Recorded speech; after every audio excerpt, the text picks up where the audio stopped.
Welcome to the Influency Podcast. I'm Hadar. This is episode number 47. Today we are going to dive deep into a fun intonation practice with Reese Witherspoon.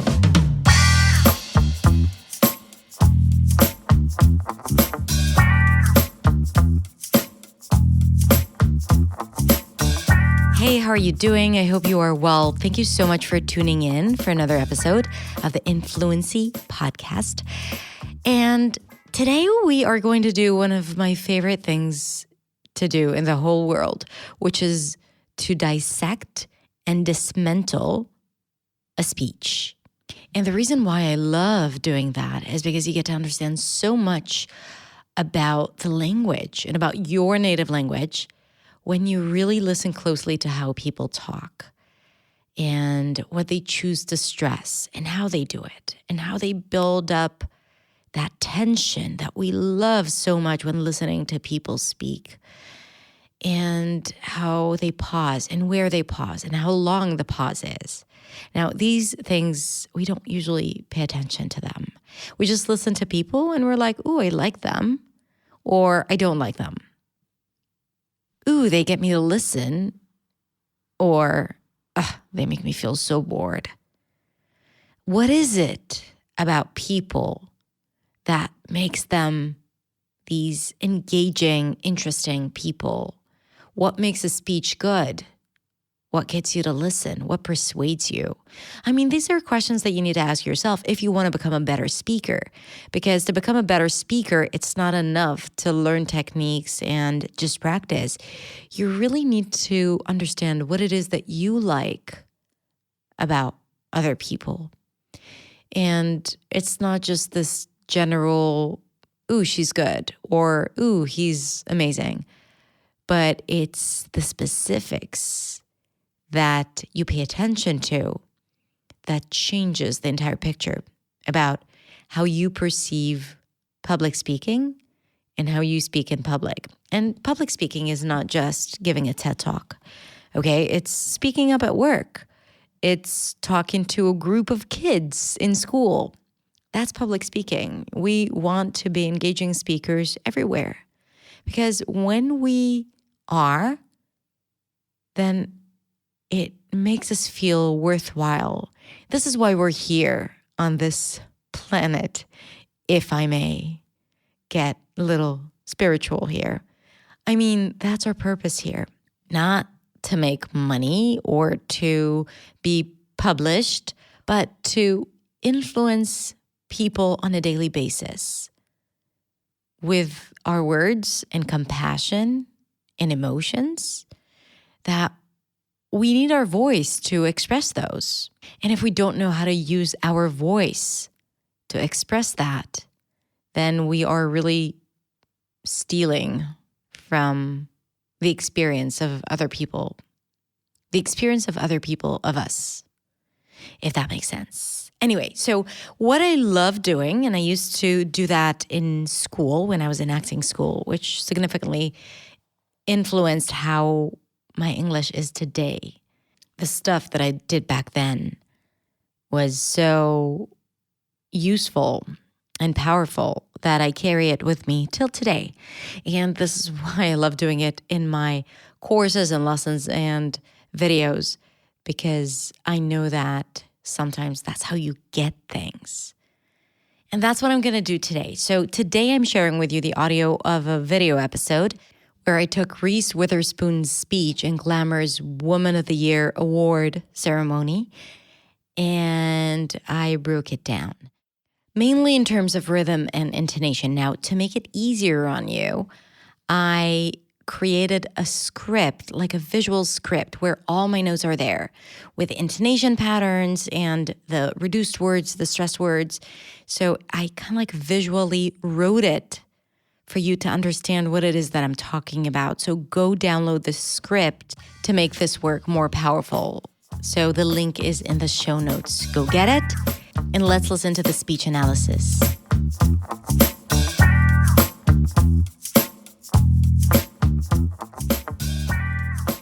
Hey guys, it's Hadar, and this is The Accent's Way, and today we're gonna talk about American rhythm.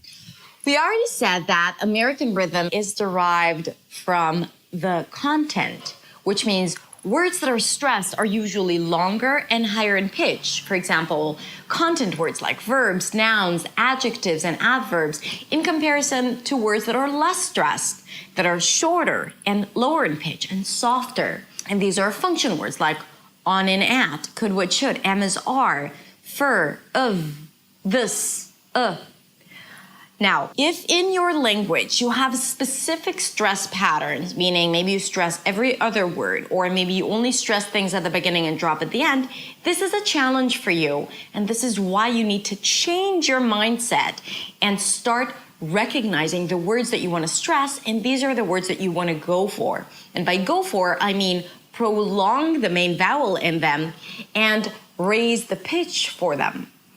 And to demonstrate this idea of American intonation and rhythm even further, I chose to analyze with you this wonderful speech by Reese Witherspoon. Let's take a look. What do we do now? Seriously, I'm not kidding. Go back and watch any movie and you will see this. What do we do now? Here she's talking about the fact that almost in every movie, there is a point where the woman turns to the man asking, what do we do now? Okay, so let's analyze this question for a sec. What do we do now? The two words that stick out the most are what and now. And then we also have do. What do we do now? What do we do now? So we have what that is really high in pitch. Notice that she's not pushing her voice to say the what and the now. She just goes high in pitch. What do we do now? Right? Now, of course, she's exaggerating and I'm not expecting it to go this high in pitch. What do we do now? But just try to get the essence of the way she stresses things. What do we do now? So what do we, it's not what do we, the we is not reduced, but she's saying it really, really quickly. What do we do, right? She's not going higher in pitch, but it's longer. Da-da-da-da-da. Da-da-da-da-da. It's not what do we do now? Da-da-da-da-da. What do we do now? What do we do now? So if you don't want to exaggerate it so much, you can just ask, what do we do now? What do we do now? Da-da-da-da-da. What do we do now, right? Now is really long. What is kind of long. Do is right there in the middle. Da-da-da-da-da. But the do we is short and somewhat reduced. What do we do now? Let's look at the next sentence. What do we do now? Seriously, I'm not kidding. Go back and watch any movie and you will see the... Seriously, I'm not kidding. Go back and watch any movie. Seriously, not kidding. Any movie. These are the stressed words. Seriously, not kidding. Any movie. Seriously, I'm not kidding. Go back and watch any movie. So she really slows down, hitting those stressed words. And this is not too speechy. That's how people actually speak, right? It's a comment that she's adding. It's not planned, I think, right? Seriously, I'm not kidding. Seriously, that's higher in pitch. The C, which is the primary stress, is longer than the rest of the syllables. Ta-da-da-da. And I'm not kidding. Both the not and the kidding are stressed. Kidding is a little more stressed than not, so it's going to be a little higher in pitch. Seriously, I'm not kidding. Go back and watch. Go back and watch. Go back and watch. Go back, watch. These are three content words, but they're not as stressed. They're not reduced, so we don't reduce the vowel there to a schwa, but they're said quickly and softly and with very little effort. Go back and watch any movie, right? Slow, slow. Go back and watch any movie. I'm not pushing it. I'm not stressing it. I'm not necessarily saying it a lot louder. It's just slower. Go back and watch any movie. And it's the distinction between the fast part and the slow part that makes it different, that helps it stick out. So it's not just about saying it slowly or strongly or higher in pitch. It's also about what I did just before, which is I kind of like reduced it, or she did. I can watch any movie and you will see this line over and over again. You're going to see it now. And you will see this line over and over again. And you will see this line over and over again. And you will see this line. So first of all, listen to the melody. Every syllable has a different note. And you will see this line. And you will, she didn't reduce it to a you'll. And you will see this line, but it's said quickly and effortlessly. And you will see this line is longer, over and over again, right? Again is reduced. Over and over again, because it's not about the repetition, it's about how it happens every single time. This is why she chooses to stress over and over and over again. And you will see this line over and over again. You're gonna see it now. You're gonna see it now. You're gonna see it now. Now, she's not saying you're gonna see it now. She's not just reducing it, she's going higher in pitch. But in this case, that doesn't mean that it's stressed. This is a common pattern where a sentence starts with higher notes. You're gonna see it now, but see is the word that sticks out, that is longer. Da-da-da-da-da-da. Da-da-da-da-da-da. You're gonna see it now.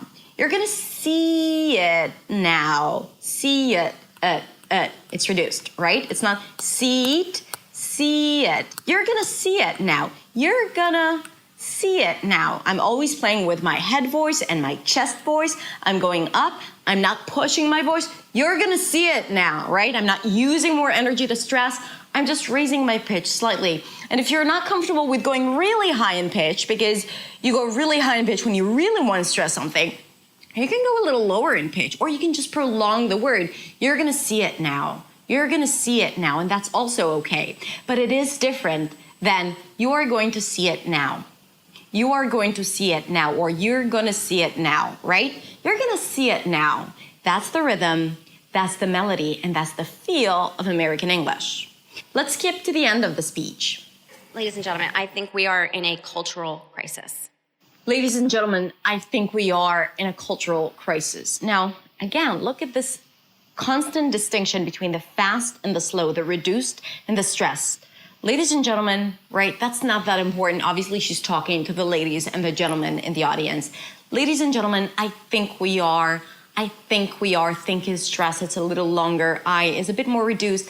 I think we are in a cultural crisis, right? So she slows down on the two words cultural crisis. I think we are in a cultural crisis, right? When you really want to stress your point, slow down towards the end of the point and then prolong the words that you are stressing. I think we are, think is also stressed. Ta-ta-ta-ta-ta-ta-ta-ta-ta. So the words are prolonged, but also the pace slows down towards the end. Ladies and gentlemen, I think we are in a cultural crisis. In every field, in every industry. In every field, in every industry. Now notice the word in turns into a schwa. She's reducing it in every field. So in is reduced, every is a little longer, and field, that's the stressed word. This word is higher in pitch and longer. In every field, in every industry, in every field. She places it here, in every industry. So industry is a little higher in pitch. It's a little longer because she's starting to build up her argument. In every field, in every industry. And again, she slows down to get her point across, to indicate that it's an important part, like I just did now. It's an important part. You slow down when you reach the important part. Women are underrepresented and underpaid in leadership positions. Women are underrepresented and underpaid in leadership positions. So a lot of words are stressed here. Women, underrepresented, underpaid, leadership positions, right? This is an important sentence, so more words are naturally gonna be stressed. But here, I really want you to see how they come across in comparison to the function words that barely get noticed. Women are underrepresented, women are, it's not women are underrepresented, women are underrepresented, and even in the word underrepresented, there is a distinction between the more important and the less important. Under is less important, underrepresented, and then the Z is the primary stress, so it's going to be higher in pitch and longer than the rest. Women are underrepresented and underpaid. And then in leadership positions. So in is really, really short and reduced. It feels like it's part of the word leadership. In leadership, in leadership, in leadership. So you go from the N to the L, you connect them in leadership positions. Notice there is no O in the word positions. In leadership positions. And the reason we're all talking about it tonight. And the reason we're all talking about it tonight, right? And the reason is higher in pitch and longer. And the reason we're all, it's not we are all, we are turns into we're, and it's low in pitch and soft and quick. We're all, and then you connect it to all. So eventually what you get is we're all. It's not even we, it's like we're all, right? We're all. And the reason we're all talking about it tonight, the talking is important. So that's going to be the peak in terms of the pitch, talking about it tonight. So talking and tonight are important. About it is less important. So it's going to be fast and short and kind of reduced. Talking about it tonight, talking about it, it's not talking about it, talking about it tonight. Under 5% of CEOs of Fortune 500 companies are women. Under 5% of CEOs of Fortune 500 companies are women. So there are the stressed words, there are the reduced words. There are the stressed words, and among them there are words that are more stressed and less stressed. So let's look into it. Under 5%, that's stress because it's slower and higher in pitch. Under 5% of CEOs, that's also stressed, but is reduced. That's also reduced. Under 5% of CEOs, Notice that in the word CEO, the stress falls on the last letter, CEO. Under 5% of CEOs of Fortune 500 companies, right? These are all content words, but they're less important, right? So here there are no reductions, but you need to practice saying it quickly. Fortune 500 companies. And again, connected speech is important because it feels like it's one big word. Fortune 500 companies. Fortune 500 companies. The secret to getting it right is to really soften your consonants. Say your consonants really softly. Don't push every consonant. Fortune 500. No, say these consonants softly. Don't push your voice and say it softly. Fortune 500 companies. Fortune 500 companies. And if it's difficult, say it 50 times in a row. Fortune 500 companies. And it doesn't matter that you need to be saying this phrase properly or not. When you practice something that is challenging and you manage to master it, you improve a little more. You are able to do other things that are also challenging, okay? So even if you're saying to yourself, I don't need this speech, I don't need this phrase, this is not a good practice, then forget about these bad voices in your head. Just practice it, because every time you practice something and you improve in it, you improve in English as well. So, Fortune 500 companies are women. Under 5% of CEOs of Fortune 500 companies are women.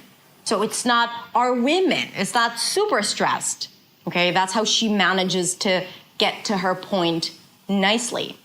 Are women. Only 19% of Congress is women. Only 19% of Congress is women. Ta-ta-ta-ta-ta-ta-ta-ta, right? Short, long. Only 19%, so this is stress, it's longer, deliberately longer, of Congress, ta-ta-ta, right? It's not of Congress. The con is the primary stress, it's one syllable. It doesn't have the same length as of. That is also one syllable, because of is reduced. And it's not important, so it's pronounced quickly. Of Congress is women, right? And again, notice what she does. It's not of Congress is women, not everything is connected. It is phrased. There is a mini break. Of Congress is women, right? Like a mini clap right there in the middle. Only 19% of Congress is women. These are the phrases. It's kind of like a mental break that you're taking, allowing you to speed up in the next phrase. Only 19% of Congress is women. No wonder we don't have the health care we deserve. No wonder we don't have. That's like a common intonation pattern of this particular phrase. No wonder you're tired. You haven't been getting enough sleep. No wonder she's acting out. She's been eating candies all afternoon. No wonder we don't have. Wonder is the stressed words. We don't have is reduced. The health care we deserve. The health care we deserve. The health care we deserve. The health care we deserve, right? So health care is important and we deserve is a little less, although it's important. So we deserve is pronounced fully. It is not reduced, but it's lower in pitch. Ta-ta-ta-ta-ta. The health care we deserve. Notice how people speak around you. This is a very common speech pattern. No wonder we don't have the health care we deserve. Or paid family leave, or public access to early childhood education. Or paid family leave, or public access to early childhood education. So she's listing things, and every time she lists something else, it is going to be higher in pitch. No wonder we don't have the health care we deserve, or paid family leave, or public access to early childhood education, or public access, right? Because again, she's building it up. Health care we deserve, paid family leave, public access to early childhood education, and then she keeps going down in her low tone, in her lower range, right, in her chest voice, or paid access, right? So this perception of women only talking up here is not right. They go to their head voice, and men as well, by the way, it's not just women. They go to head voice when they stress words in parts of the sentence, and then parts of the sentence are also really, really low in pitch, and we need to balance between the highs and the low, the head voice and the chest voice, the long and the short, the fast and the slow. And that really worries me. And that really worries me. And that's reduced, and that's short, and that going down, really stressed. The word really is usually stressed. Really worries me, but whatever comes after is usually more stressed. And that really worries me. And pronunciation aside, that really worries me too. Okay, this was an example of how you can take a speech and interview at TED Talk that you like and analyze it according to the things we learned. I hope that this video helped you notice these things a little more. Things that your brain usually filters out, things like rhythm, pitch difference, voice difference, length, and pace. So a good way to practice is to take a text, underline the stressed words, cross out the reduced words, and try to imitate what you're hearing, knowing what words you're going for. And by going for, I mean going higher in pitch, prolonging them, and reducing, softening, and going lower in pitch for everything else that is not stressed. Okay, that's it. Thank you so much for watching. Now, let me know in the comments below what is the most important thing that you've learned about American intonation or rhythm in this video, and also tell me what you think about the content of the speech that we analyzed. Have a wonderful week full of music and melody and rhythm, and I will see you next week in the next video. Bye.